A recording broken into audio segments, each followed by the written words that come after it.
Welcome to the Tin Man. I'm Ethan Zimmerman, and this is an excerpt from my longer video reading the chapters 13 through 18 of Genesis in the Bible.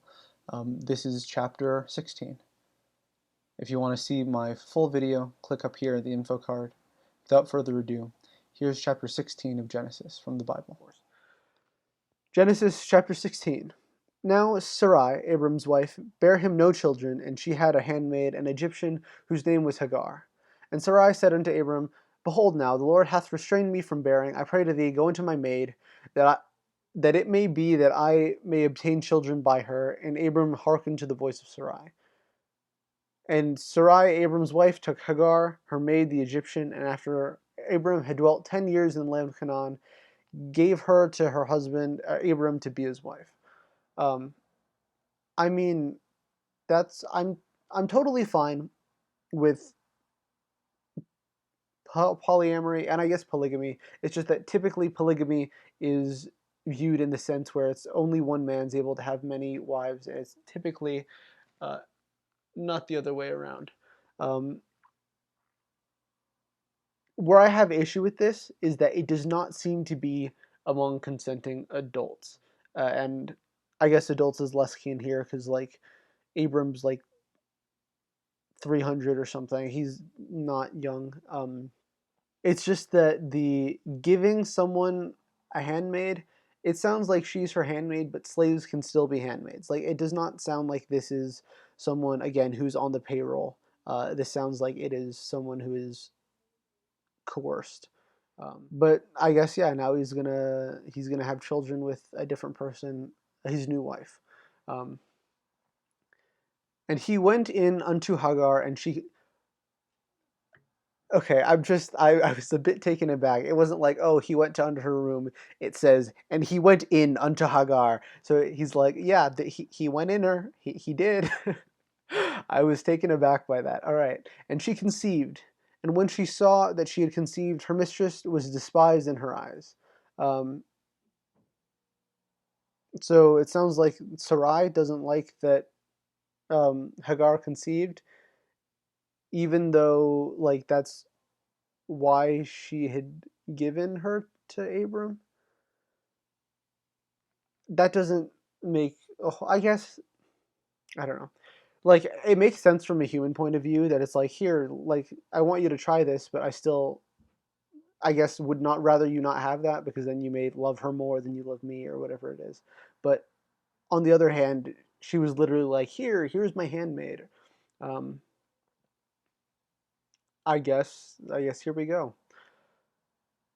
And Sarai said unto Abram, My wrong be upon thee. I have given my maid unto thy bosom, and when she saw that she had conceived, I was despised in her eyes, and the Lord judged between me and thee. Wait, so it sounds like Hagar didn't like Sarai.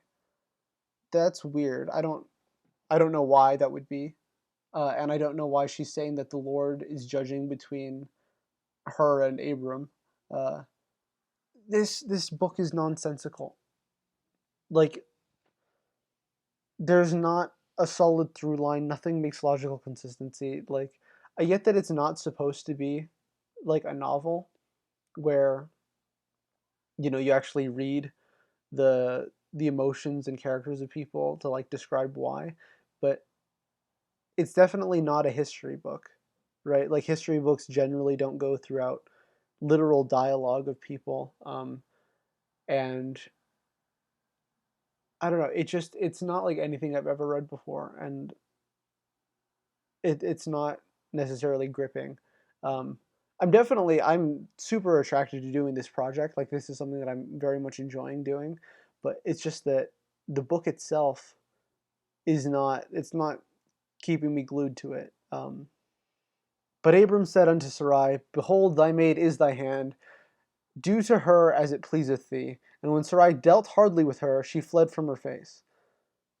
So Sarai just beat her. That's what it seems like. That's healthy. And the angel of the Lord found her by a fountain of water in the wilderness, and by the fountain in the way to Shur. And he said, Hagar, Sarai's maid, Whence camest thou, and whither wilt thou go? And she said, I flee from the face of my mistress Sarai. And the angel of the Lord said unto her, return to thy mistress, and submit thyself under her hands. That just seems like really bad advice. And like I get that it's coming from an angel and like hopefully it'll work out okay, but someone could very easily extrapolate this to be like, hey, go back to your abuser. And that's something is I cannot condone. No, that's bad. Don't do that. If someone's physically beating you, don't do that. Don't go back to your abuser.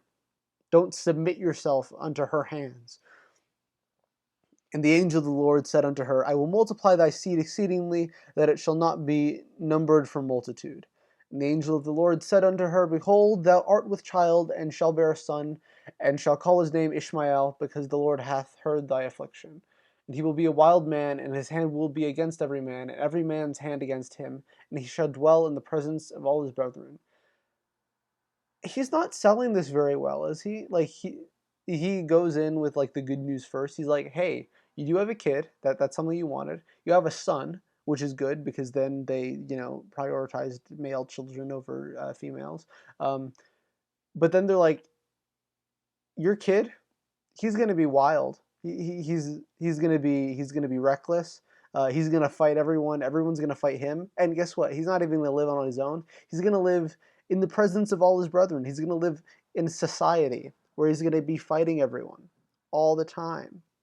I'm really selling this here. Go back to your abuser. It'll be all great. It'll be all fine and dandy. Thank you, the angel of the Lord. And she called the name of the Lord that had spake unto her, Thou God seest me. For she said, Have I also here looked after him that seeth me? Wherefore the well was called Berholai, and it is between Kadesh and Berat.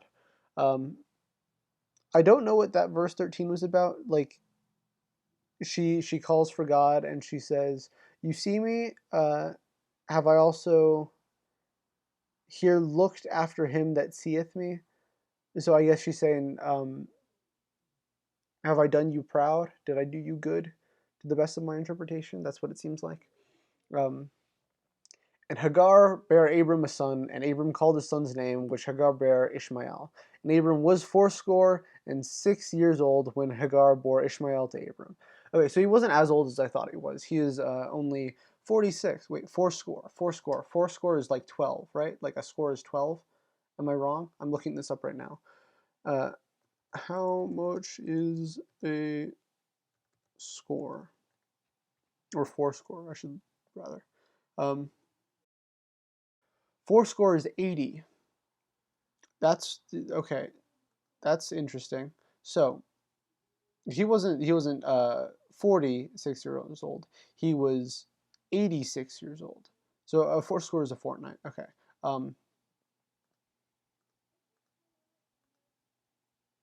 he's 80 years old. He's 86 years old when he's having a kid. So he's definitely old. He's a boomer. But I guess he's young on the scale of things because there are people who are living over 10 times his age. That's the end of Genesis chapter 16. We're moving on to 17. These are going by at a much faster clip. I'm going to have a lot more episodes being put out, I guess, than I expected. Um, these are just shorter in general and have been going by a lot faster. Um, but here. Hey there. Thank you for watching this clip of The Tin Man. You can see the full episode here. And if you liked this video, hit that like button harder than Sarai hit Hagar. All right, just demolish it. Absolutely destroy that subscribe button. All right. I've been your host, Ethan Zimmerman. This has been The Tin Man. I'll see you around.